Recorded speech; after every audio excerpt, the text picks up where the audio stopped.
Hey, I'm Erik Huberman. Dennis and I just covered what you need to know about AI and entrepreneurship. Tune in to this episode of Coaching You. My favorite question I like to ask, Eric, especially people that have are well interviewed, is what question do you wish people would ask you? Question. I'm such an open book. I feel like I actually do get asked most of the questions I wish I'd ask because I just sometimes I'll just volunteer it anyways. Yeah, it's a hard one. I actually don't know. I don't generally leave podcasts with I wish they had asked this because I'll probably just jump in on it anyways. So I don't have a quick answer for that. Or maybe another way to look at it is people will ask you, maybe an agency, they've only got a few people and they want to grow to where you are. And Uh-huh. they're struggling with aspects of operations, or maybe they're at the point they want to sell or do something larger Yep. and they want to get to that next level. Yep. What advice do you Yeah. wish that people would listen to, but they don't? Yeah. Number one, actually be good at marketing. Like you just said when we were starting out, for every Eric Huberman, there's 999 people that don't become this. And I think the biggest reason people aren't successful in building agencies because they don't actually know how to grow a business. And I don't mean their own business, other business. You're In basically general. telling people to pay you money to grow their business, to do marketing, to drive them business, and they don't know what they're doing. And Yeah. there's no barrier to entry in this world, but the problem is you can probably be a good salesperson and sign enough clients. And Yeah. then you end up on this hamster wheel of churning through clients that aren't growing and just spitting them out and finding a new one. And those companies, you end up getting it to $1 million in revenue, doing like one or 200 grand in profit, maybe because you're constantly trying to replace business. Yeah. And you might as well have gotten a job.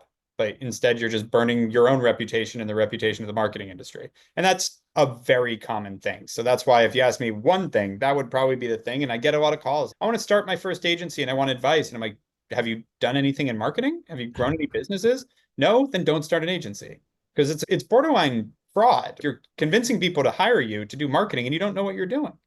Yeah, but all the sales bros are promising and promising, so all you got to do is close them, right? Their whole focus is on closing instead of Yep. delivering.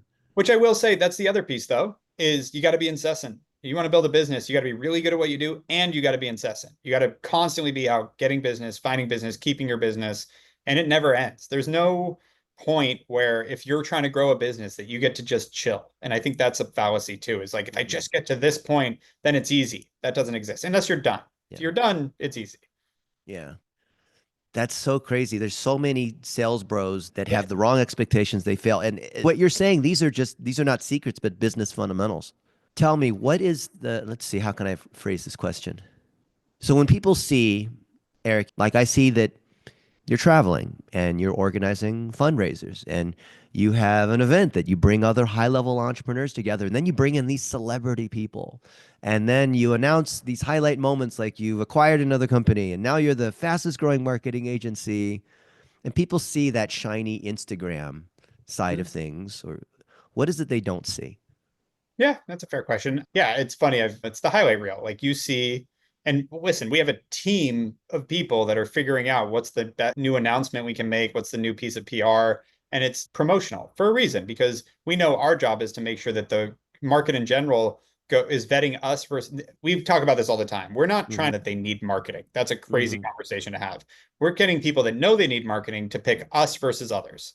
Yeah. So how do we make them pick us for others? Show them that we're incredible at what we do objectively, show all the different things that we and all the ways to show that. That could be Hmm. having the book, having the podcast, having this Hmm. association with these great people that if they're working Yeah. with us, you're probably going to be okay. Yeah. And then showing that we're also well-rounded in the sense of like we also care about our community. You mentioned the fundraiser we did for the LA Volunteer Fire Department recently. Yeah. I'm also not a workaholic that I work my butt off, but I also believe in the harmony of life and going and doing fun things like snowboarding and traveling and I all these love it. things. I like that it's truth and intentional that we're sharing all those things to show that this is who we are and what you're getting into because trust is such Yeah. a big factor. And so what they don't see is the 10 hours a day, every day, 10 to 12, then I'm literally on 30-minute phone calls back to back, internally, externally, with partners, clients, prospects, executives, running through. I spent 2 hours today running through our P&L and budgeting discussions, the managing the business, the legal side, the making sure we're buttoned up where we need to be, the when things go wrong, the firefighting that happens with entrepreneurship that's inevitable, all those things, spending all weekend because our insurance company screwed up an insurance policy and we had to fix it. And it was one of those, if this isn't fixed by Monday, we're exposed in a way that I don't feel comfortable with. So we got to fix it this weekend and spend hours and hours on the phone with insurance Saturday and Sunday. Yeah, I'm not going to post that on Instagram generally. Sometimes I'll post something, but I don't really like it being a complaint reel. I don't feel that's the right. Right. But the firefighting, the problem solving, the having to deal with tons and tons of things that are coming your way, how do you get, where does your energy come from, Eric? Yeah, a few places. So one, I do believe, and I think you're the same. Do you still run distance? Yeah. Yeah. So I'm I've running got the my LA Whoop. I Marathon. wear my marathon shoes. I did 3 marathons last year. There it is. There you go. I'm a, HRV as of today, they just announced it. I thought they had it. Well, they sent out an email about it. I didn't see it in Oh, the interesting. made new. Yeah. Yeah. No, I got 98% recovery last night. So number one, I actually am really on my health. So Mm. I am running the LA Marathon this weekend, which not to, I don't know that's the epitome of health. I think that kind of wears your body too, but I train for triathlons. I lift 3 days a week. I eat healthy during the week for the most part. I have meal prep during the week. Try to just take care of myself. That's Hmm. one aspect. But I will tell you, I've done that for quite a few years and my energy still ebbs and flows. There's something I've learned through this game that when things feel like you have momentum, when it feels like the time you put in creates growth and progress and changes being happening, an optimistic future, finding energy is incredibly easy. I could work day and night all the time. I don't need that much sleep. I'm excited and fired up. And I watch guys like Mark Wahlberg or Rob Dyrdek. I Hmm. don't know Mark, but Rob, we've done a bunch of work with. Those guys talk about getting up at 3 a.m., hitting the gym, then doing their podcast and doing their morning routine, then this and that, and taking the kids. And anybody that's in a normal job looks at that and goes, these people are machines. Yeah. I've been on the other side of that though. When you have that kind of momentum and progress, you can't get enough because it's so exciting. You find the energy. Now, the other side of that is when things aren't going your way and they are stressful and they are hard and you aren't getting energy out of it, that's when discipline comes in. That you're like, I don't feel great right now, but I'm going to still push it because I still believe in my gut this is going to work out and going to be better. And I'm going to push through the hard time because I know what the good times feel like. And I'd say that's the balance. It's not always one or the other, but you've also got to be running in the right direction and have some level of confidence that even though you don't feel good about it right now, you do feel maybe not emotionally, but rationally, you feel like it will work out. Because I've been through times where, like, emotionally, I feel like it might be the end of everything. Like, my head's spinning, you're thinking Yeah. about the worst potential outcome and everything's going to fail. It's existential. But then you touch base with the rational part of your brain and you go, that's not really what's going to happen. What's going to happen is you're going to work through this. There might be more problems ahead, but at some point you're going to work, you get past the problems, you're going to get back to progress. And so during that period, it's about having discipline. Outside of that period, it's easy. So I know a lot of agency owners that they're hustling and dealing with these unexpected problems and have the grit, like you talked about. They have the discipline to keep fighting fires and not overreact. Yep. When does an agency know that it's time to quit versus push through? Good question. Because yeah, it's a choice. At the end of the day, an agency can be one person doing some work as a consultant and call it an agency. It really is when you personally feel like it's just not worth it. And I try to make that decision. I haven't quit this, but if I ever made that decision to stop, I try to do it as rationally as possible. There are times where I hate what I'm doing, I'm sick of it, and the grass is greener and all that stuff. And you've really got to take a step back and is it truly greener? Because by the way, you're not going to avoid problems in anything you do. You're not going to avoid life is hard. Like Yeah. it just in general, you're going to have hard things happen in life. It's part of it. So you're not going to avoid that by changing your job. So it just becomes, is this job not worth it anymore? And I don't like this. And I don't mean, and again, you have to you have to have a great perspective of not this, like what you're dealing with in the moment, but the big picture this. If this problem wasn't here and things were more stable right now and I was in a better place, would I Mm. still not want to be doing this? And am I done? And if you're done, then you start looking for what that looks like. But I think the only reason businesses fail are two reasons. You get underwater financially or you give up. And if it's time to give up, knowing when to do that, I think is when you truly feel like this isn't what you should be doing anymore. And not because you're stuck putting out a fire that you probably won't have to do again, not because something happened existential that you're scared about the survival of the business, but because you truly just don't belong in that industry, in that position, in that job, and you've come to real terms with that. And Mm, that's hard. I'm not saying there's a really mm, easy way to come to that. yeah. I was with Lance Bachman recently, and he grew arguably one of the largest SEO agencies, one SEO, and he sold it. And he started buying roofing companies Yep. and selling those. And he told me, yeah, it's time to get out of the digital marketing game because agencies are dead. And I was at an AI conference with a bunch of other people that were like Lance and you and me. And a lot of them were saying AI is going to replace a lot of this, and they're going into real estate and other businesses. What's your take on this? Yeah, I think there's an interesting thing how people work. People mostly work on emotion and then use logic to justify it. Most people. And so it's been a hard 3 years for agencies, not because of Mm, AI. AI creates some compression, but it's actually creating some opportunity too. It's been hard because of interest rates, because of a lack of growth focus, because of volatile market where companies are not investing so much in marketing. So it's just not been the booming market we had with a little hiccup in 2020. We've had a booming mhm. market from 2012 to Yeah. 2022. And Yeah. so now we're in a different cycle and it's going to be a grind. And for people that have been in this for a decade, they're looking at this and justifying that emotion of this is hard. This doesn't feel as good with, oh, it's because the world's going to change and I'm going to have a crystal ball. And it's like Mm, mm. the favorite line about AI that I heard recently is from the show Silicon Valley. Yeah. So it was predicted. So when the Industrial Revolution, and this is what they were talking about on the show, when the Industrial Revolution happened, everybody all of a sudden had to commute into cities by horseback because cars didn't exist yet. So people were Mhm. riding horses into all major cities, coming from the suburbs or the farm and outside and coming in. And so it was predicted that by the middle of the 1900s, there would be 9 feet of horse shit on every street in every major city because they never could comprehend the idea of the automobile. We're in that same position now where people are calling for the 9 foot of horse shit. And the truth is, something's going to shift and change the market. And Yeah. it's going to be whatever that is, stay on top of it. And it happened. Chat AI has been out for over 2 years now. I haven't seen that many jobs get displaced yet. Some recent, I would say it's harder to get a job fresh out of college, and the sort of internship style thing is a little Mm, harder. I believe things will change in a big way. I believe change is inevitable in most industries and change is happening faster, but it doesn't scare me because I've always just built my career off of, yeah, things are going to change. Keep changing with them. It's fine. So I think that agencies are going to be dead? No. The idea that's even a thought is then you don't understand the agency. Do I think that being an SEO marketer in the way that you are an SEO marketer right now is going to die? Yeah, there's probably going to be a different role for that. But now mm, everyone's trying to figure out how to optimize for who's doing mm, that because there's tons mm. of market for that right now. We do it, like as an Yeah. example. So like Yeah. these are the things when I hear stuff like that, I actually think that's more someone that built an agency, got to the point that they wanted to sell it and they're done. The last thing you want to do after getting out is to just go do it over again generally. Some people like time it, they're like, I'm out, I'm gonna go do it again. And there are Right. people that do that. But I understand why roofing might feel more stable.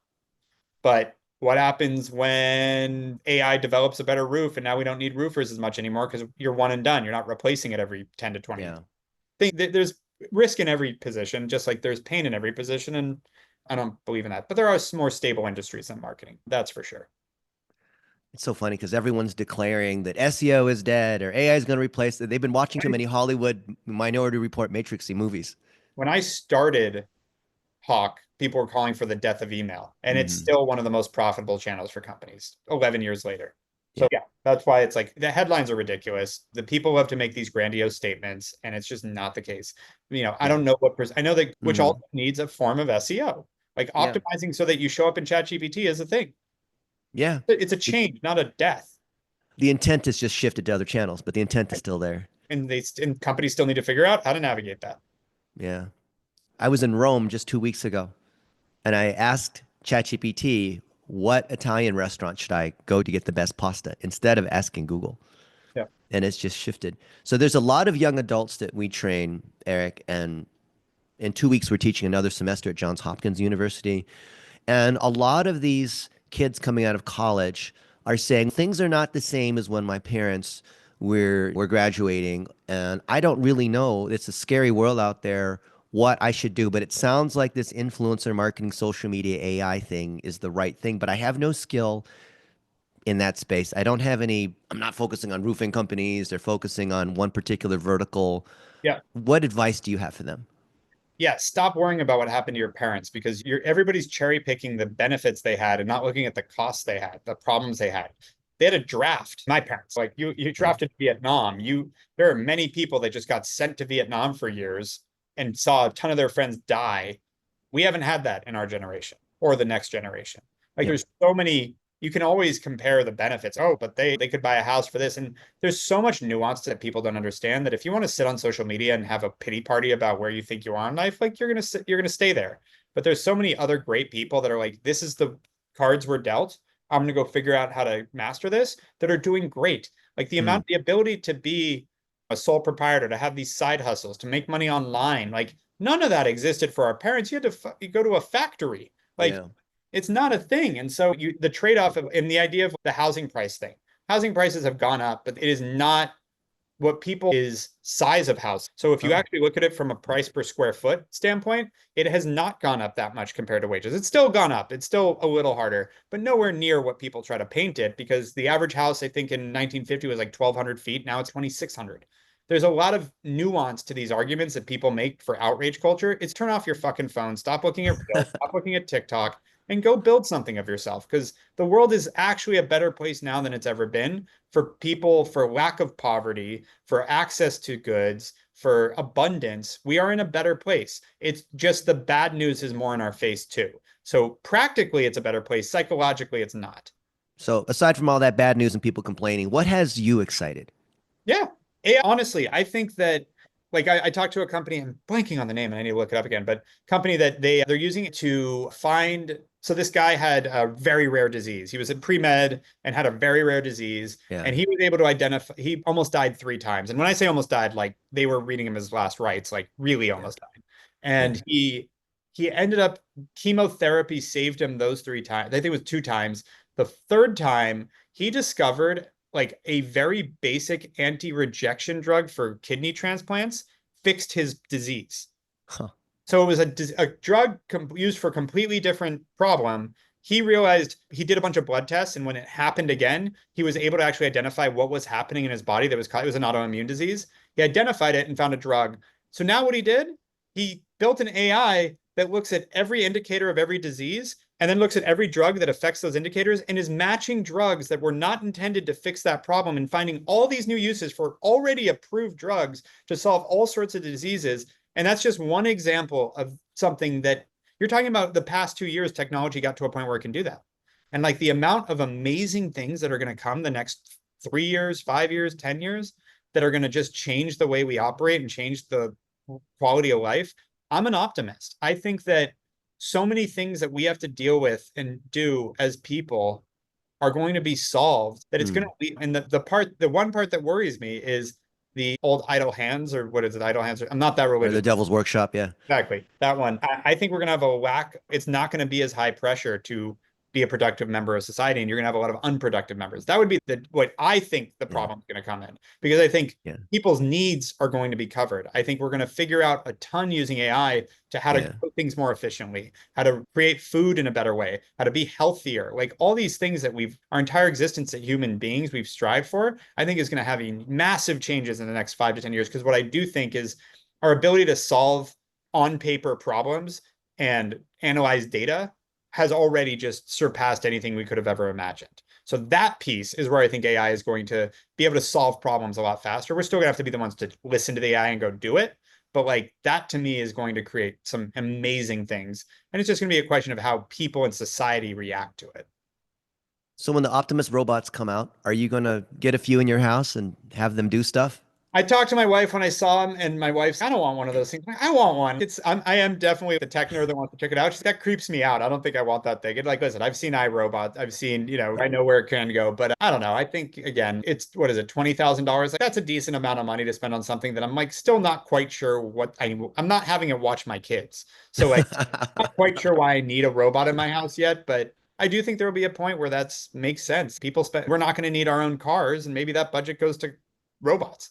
A lot of the stuff that we wouldn't have to do. I went to a McDonald's that was fully automated, Yep. not just with the screens, but in the back, and they didn't mess up my order.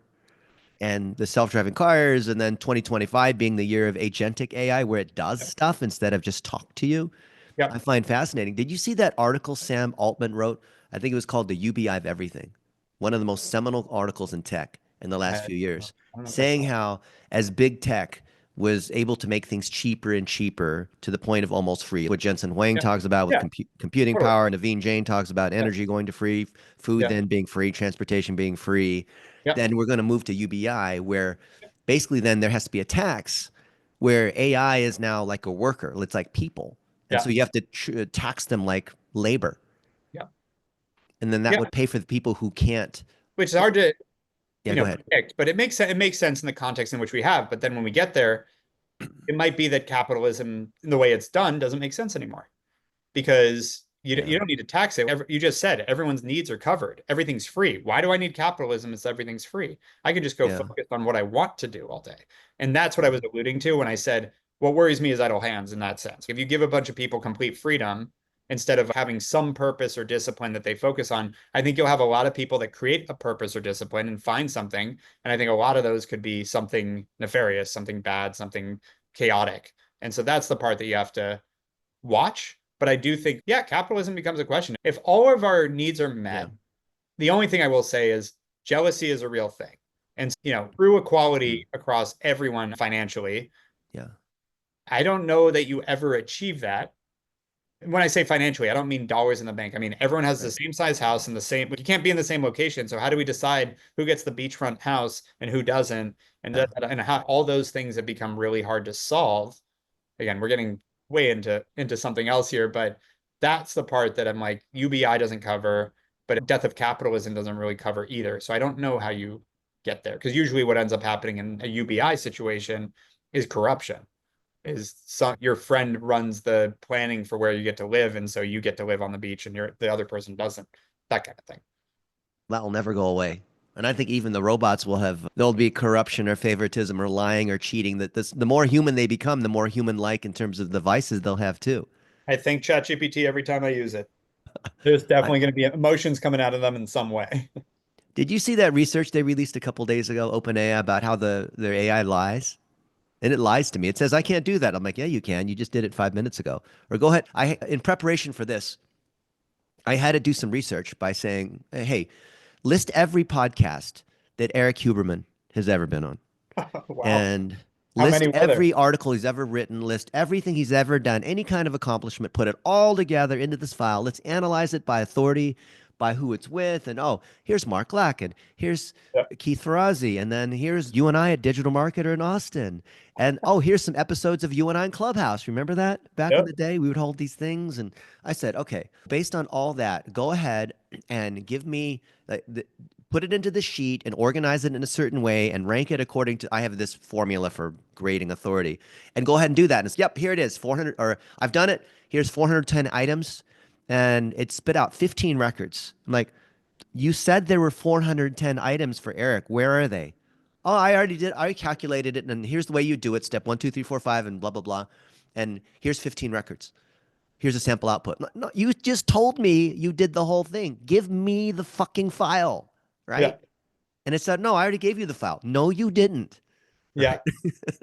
I've had those conversations with ChatGPT too. Not Yeah. that exact one, but yeah. I was getting Eh, mad at it too. I was like, wait, why am I yelling at the robot? Yeah. Also to the point, I also asked ChatGPT what the cure for cancer was. And Yeah. that was probably the most disappointed point I've ever had because I realized again, it's just regurgitating what's on the internet. It's not solving anything yet. So it's like it just gave me all the best treatments that are in existence. And it's like those are treatments, but not cures. So yeah, we had a long debate with it on that. Yeah. Who do you follow or where do you look to for your information to stay on top? Because there's more info than we could ever possibly chase.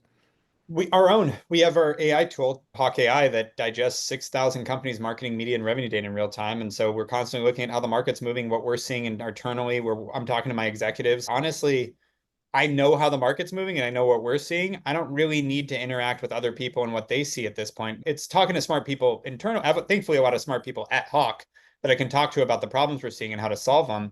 Yeah. But I don't really need other people's perspective these days because that is why I created Hawk AI was this idea that to call another marketer and be like, how are your CPMs looking? Oh, yours are up too? I guess Facebook's up. The You have enough fallacy data of that internally. situation, we know how the market's moving. So we know how things are shifting. And so we can just make those decisions accordingly. So honestly, that, and then I, this is back to what you were saying about running an agency.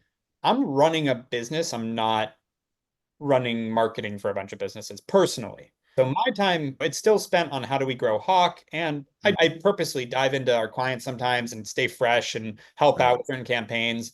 But my time is how to run my business. I'm the Yeah. CEO. That's my job is to run my business. And some of that is, again, is interacting with clients, but I'm more interfacing with other CEOs on ways they're navigating certain things like the horrible employment landscape in California and what's causing problems in all these companies to move and making it so that my worry about like they see it. The unemployment in California is skyrocketing because Mm, companies that employ a lot of people don't want to be here anymore. And I'm mm, looking at that going, okay, how do we solve that problem? Because I like California and I'd rather fix the place I'm in than run from it. And so yeah. those are the kind of things I'm navigating is how do we make California a better place for businesses? It helps my business, it helps others. And like, how do we do things that make where I live a better place, my business function, Yeah. learning how people are leveraging other things to grow, how to leverage, again, Mm, lots of financial conversations. How should I manage our cash flow? How should I manage our accounts receivable? How should I manage our contracts? How do I need to deal with our insurance? Those are real things I'm dealing with. And then how do we continue to achieve our goals? What's the next idea and the big thing that we're going to launch that's going to help us grow? I love how you're focusing on the ownership level, high leverage items. I think it was 3 years ago, maybe longer, when you and I walked together in Santa Monica through your offices at that building, and you talked to me You're about talking about how, the big office that you were in. yeah. That was pre-COVID. Oh, shoot. I really am getting old. That was a And long time ago. Okay. Yeah, it was. It was pre-COVID. You're yeah, right. I've lost track of time completely. I get it.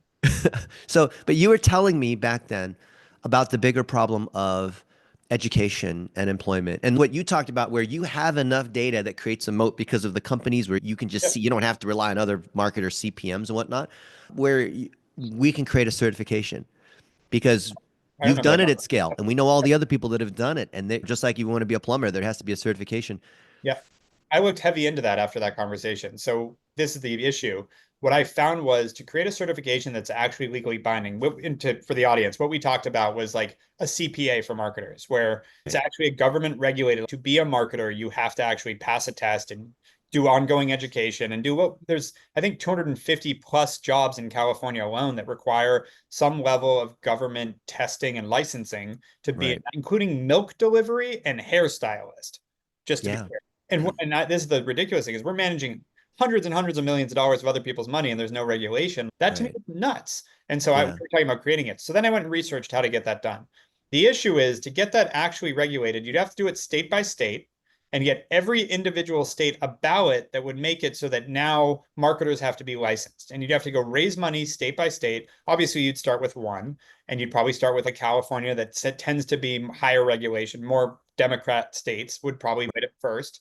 And then you'd battle through that. But the problem is, if you regulate California, then you just push good marketers to Arizona. And there's really the border doesn't stop me from working with anyone. So Yeah. then you just give the advantage to every agency outside of California because now California is regulated. So it's hard to do it Yeah. state by state, but it's really hard to do it federally. The other side of this that's really funny is if you try to place regulations on marketers, then the unforeseen consequences. So I went to a few lobbyists to try to get this done.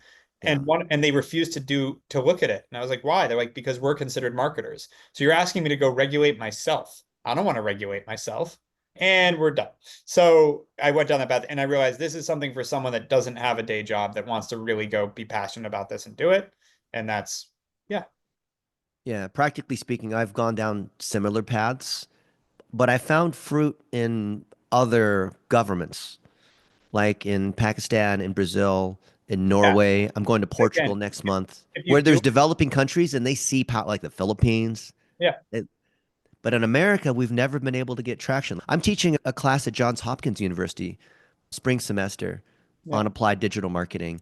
And man, trying to go through all the things with the curriculum, because anything that's federally funded has to tie back to curriculum and have right, certification there, is so much paperwork that by the time you get it through, it's not relevant anymore. So you have to write general curriculum that can last for years and years because you can't resubmit that's every exactly. year. So the only And the only for traction I've had to follow up on our conversation from, I don't know how many years ago that was now, Yeah, was five. that running it through Social Media Examiner, Digital Marketer, running through Really, trade associations. COVID, what do you call it? COVID shutdown was 5 years ago today, Friday So the we had 13th. this conversation 6 years ago then, Yeah, probably. Wow. 5 to 6. We were in that office for about 12 months before COVID. Not 12, Yeah. sorry, 9 months.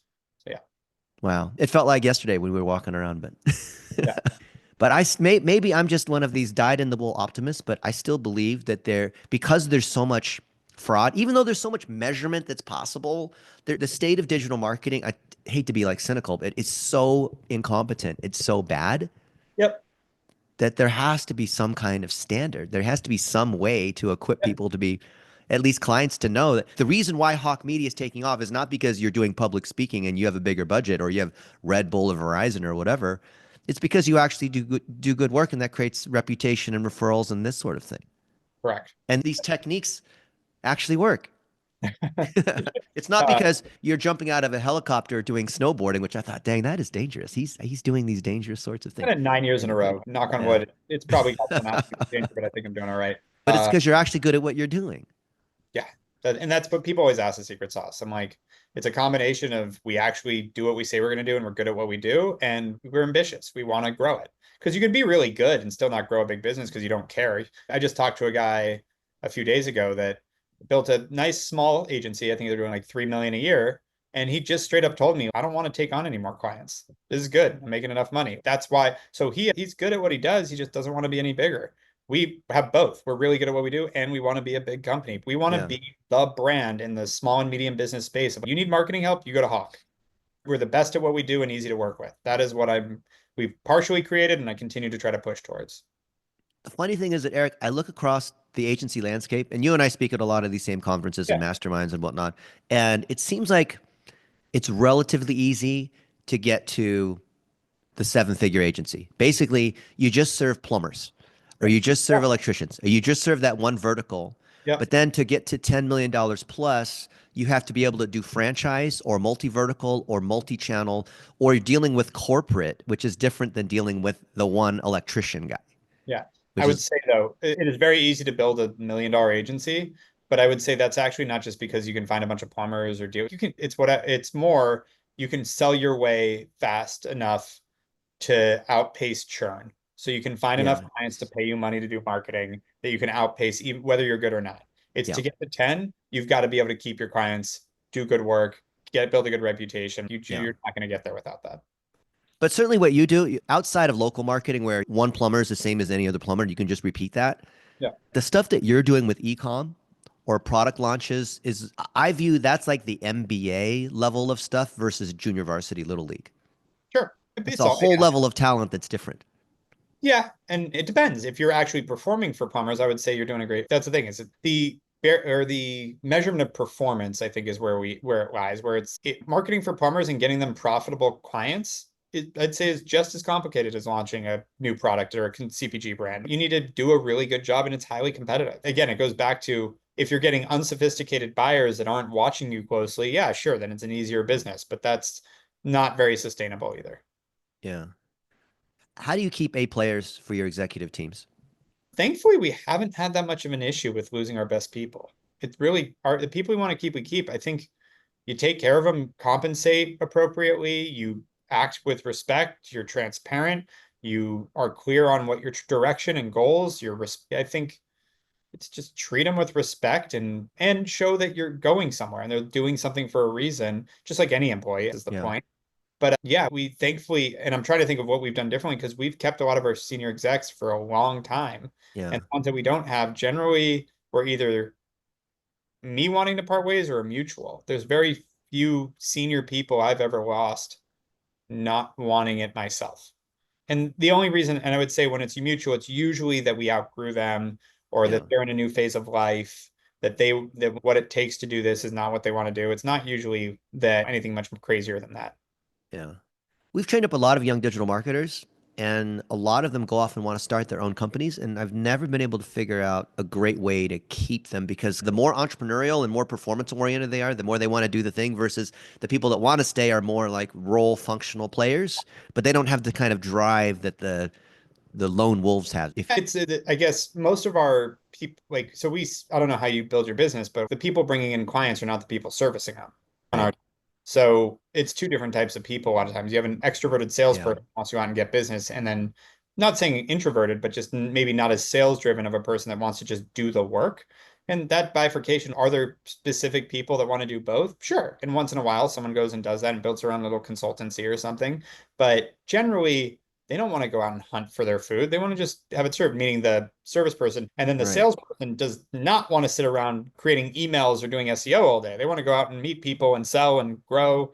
And so it's rare to find someone that wants to do truly wants to do both. And so then you have to make an environment that's, even though that's an option, your environment's better because they don't want to do both sides of that. And we've had people that go and try to do it and then come back. yeah, that's tough. So that's why you separate into the front and the back of the house. Yeah. That makes a lot of sense. Yeah. Huh. What do you think is going to happen in the next few years with digital agencies?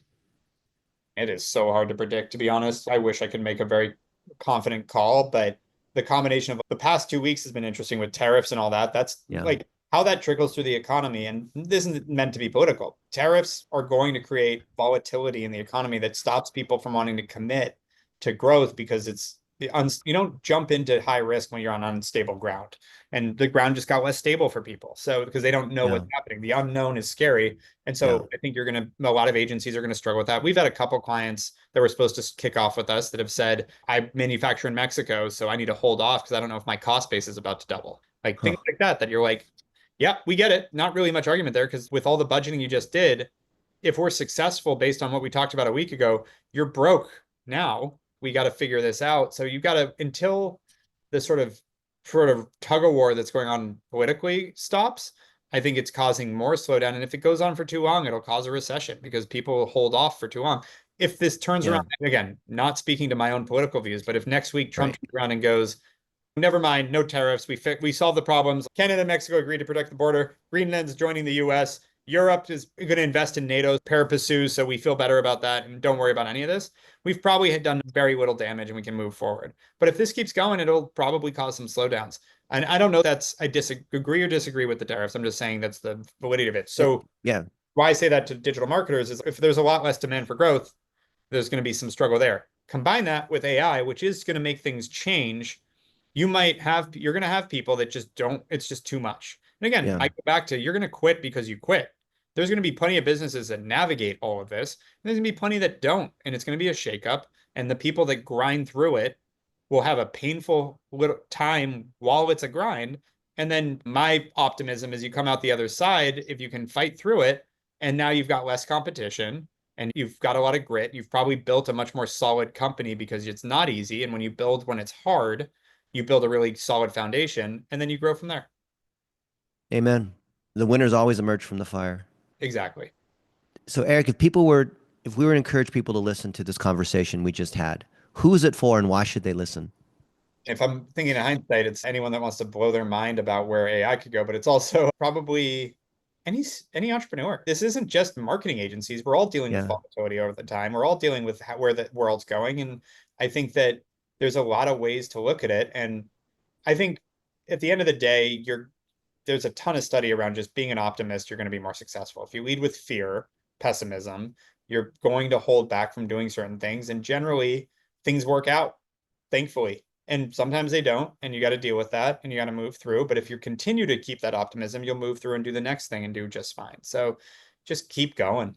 I've been to these masterminds where you have to pay $50,000 to get in. Mhm. And the thing that distinguishes what these attendees say versus a general conference where there's thousands of people is exactly what you said. And the mindset of optimism, the core fundamentals of entrepreneurship, of managing people, of seeing the macro trends, of understanding the business levers of insurance and solving problems that come up and eating Yep. glass and staring into the abyss Yeah. is it's the same things come over and over again and there's no secret. And I then mean, I it's look at very, you and I think how many hours have you put into this digital marketing game? I'd hate to look at it. At this point, I've been doing digital marketing on some level for 16 years, and I work Yeah. way more than 40 hours a week. So, I think the average could probably be 70. if I was Yeah. to be real. Yeah. So 70 times 52 times 17. Or that's 60,000 in that range. Last I checked out. There's a 10,000 hour rule. You and I are both 5 or 6 times that. Yeah, no, it's way beyond that. And yeah, and it's funny. Gary Vaynerchuk, when I first met him, he was speaking at a conference that was like 2015. And he Yeah. said something that I always laughed because it's similar to chewing glass and staring into the abyss, but Yeah. it's being an entrepreneur is eating shit. Your ability to swallow will be how successful you are, which is a terrible thing to hear, but it's true. And I also, my mantra in this whole thing is work like most won't so you can live like most can't. The freedom that this provides, it is hard work. Yeah. I work my ass Yeah. off. And I say that objectively, like I'm not trying to compare myself. I just know that I work really hard, but I also live a great life. And so even when I'm sitting staring into the abyss, feeling like it's existential, feeling like I don't know how I'm going to fix this, I'm reminded by look at what the life I've created and what I've been able to Mm. do. This is worth it. It's not, I'm not, and I wouldn't choose this situation, but I'd Yeah. choose this life all day. But yeah, man, thank you for having me. Yeah. Appreciate you. Awesome. Thank you, Eric. And thank you for the time. Absolutely. Thank You are you. awesome.